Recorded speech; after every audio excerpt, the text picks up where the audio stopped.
কাশ্মীরি আচার বেশি করে বানিয়ে সারা বছর সংরক্ষণ করে রাখুন। 1 কেজি কাঁচা আম খোসা ছাড়িয়ে তারপর এরকম 4 ফালি করে কেটে নিয়েছি। তো অবশ্যই পরিপক্ক শক্ত আটির আম নিতে হবে।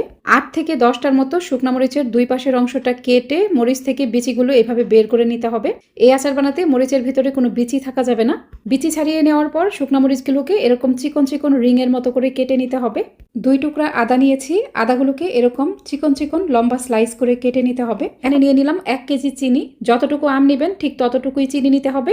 এখানে হাফ কাপ পরিমাণ পানি দিলাম, হাফ কাপের থেকে বেশি পানি কিন্তু দিবেন না।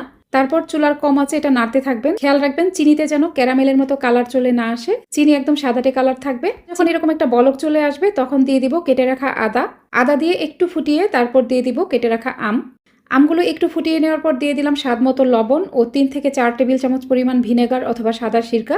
আম সেদ্ধ হওয়ার আগ মুহূর্তে দিয়ে দিলাম কেটে রাখা শুকনা মরিচ দিয়ে এটা কিছুক্ষণ একটু নাড়বো। চুলার মিডিয়াম আঁচে এটা নাড়তে থাকবেন।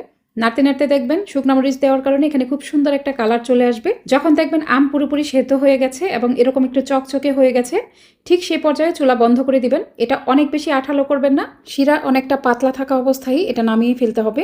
আচার পুরোপুরি ঠান্ডা হয়ে যাওয়ার পর এখান থেকে শিরা ঝরিয়ে শুধু আমের পিসগুলো উঠিয়ে নেবেন। নর্মাল ফ্রিজে এই আচার সারা বছর সংরক্ষণ করা যাবে।